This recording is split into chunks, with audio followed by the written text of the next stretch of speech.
Hi friends, ఈరోజైతే మనం England revolution or Britain revolution గురించి డిస్కస్ చేయబోతున్నాం. ఇది వచ్చేసి 1603 సిఈలో స్టార్ట్ అయింది. 1603 సిఈలో స్టూవర్ట్ డైనాసిటీకి చెందిన జేమ్స్ I ఇంగ్లాండ్కి కింగ్ అయ్యారు. ఎప్పుడంటే టూడర్ డైనాసిటీ ఒక కింగ్ లాస్ట్ క్వీన్ తర్వాత ఆమె మరణాంతరం స్టూవర్ట్ డైనాసిటీకి చెందిన జేమ్స్ I కింగ్ అయ్యారు. కానీ అతనికి ఏమైనా కొత్త లాస్ హక్కులు ఏమైనా ట్యాక్స్ ఇంపోజ్ చేయాలన్నా కానీ పార్లమెంట్ నుంచి అప్రూవల్ రావాల్సింది. కానీ పార్లమెంట్ అతన్ని ప్రశ్నించే అధికారం ఉండొద్దు అనుకున్నాడు. అందుకే అతను ఏమనుకున్నాడంటే కింగ్ యొక్క పవర్స్ అనేవి గాడ్ నుంచి ఇచ్చినవి. అంటే కింగ్ తనకి ఇష్టం వచ్చింది చేయొచ్చు. దీన్నే డివైన్ రైట్ థియరీ అంటారు. డివైన్ రైట్ థియరీని ఎవరు ఇంట్రడ్యూస్ చేశారంటే అది James I of Stuart dynasty. Divine right theory అంటే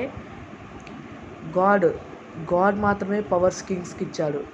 అలాంటిది ఆ కింగ్ని ఎవరు క్వశ్చన్ చేయొద్దు ఏం చేసినా. ఇదే డివైన్ రైట్ థియరీ. అలాగే ఈ డివైన్ రైట్ థియరీ వలన కింగ్ అనేవాడు పార్లమెంట్ చేత కంట్రోల్ చేయబడొద్దు అని అనుకున్నాడు తను. అయితే తను అనుకున్నా కానీ ఆ పని జరగలేదు. కానీ అతని గ్రాండ్ సన్ చార్లెస్ I వలన అది సాధ్యమైంది.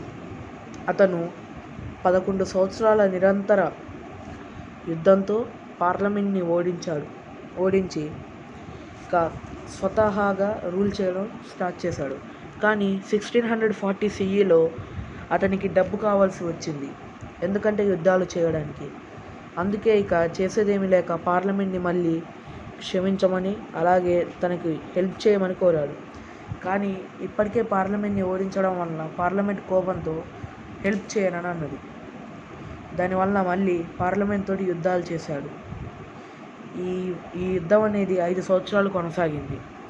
ఇక చివరికి చార్లెస్ I ఓడిపోయాక పార్లమెంట్ ఉండడం వలన ఇంగ్లాండ్ మొత్తం అనేది రిపబ్లిక్ అయిపోయింది. అంటే గవర్నమెంట్ రూలింగ్. అయితే ఇలా రూలింగ్ ఉన్నా కానీ అదంతా మంచిగా లేదు, అది సక్సెస్ఫుల్ కాలేదు.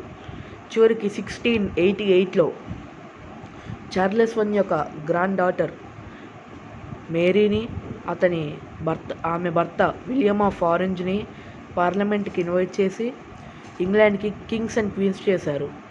కానీ ఈ కింగ్కి వచ్చేసి అన్ని రకాల పవర్స్ ఉండవు, కేవలం కొన్ని పవర్స్ మాత్రమే. ఎందుకంటే ఇక్కడ పార్లమెంట్ ఉంటుంది, కింగ్స్ ఉంటారు. అందుకే దీన్ని పార్లమెంట్ ఉంది కాబట్టి కాన్స్టిట్యూషన్, కింగ్స్ ఉన్నారు కాబట్టి మొనార్కీ, మొత్తం కలిపి కాన్స్టిట్యూషనల్ మొనార్కీ అంటాం ఈ గవర్నమెంట్ని, ఈ ఫార్మ్ ఆఫ్ గవర్నమెంట్ని. అయితే ఈ యుద్ధాలు ఇదంతా జరిగేదంతా మొత్తం ఈ రెవల్యూషన్లో ఎవరు రక్తం చిందించలేదు కనుక దీనిని bloodless revolution or glorious revolution అంటాము. బ్లడ్లెస్ అంటే రక్తం ఏమి కింద పడలేదు, చిందించలేదు కాబట్టి బ్లడ్లెస్ అంటాము రెవల్యూషన్ని. Bloodless revolution or glorious revolution. ఇదే ఇంగ్లాండ్కి సంబంధించింది. ధన్యవాదాలు ఈ వీడియోని వాచ్ చేసినందుకు. దయచేసి సబ్స్క్రైబ్, లైక్, షేర్ చేయండి.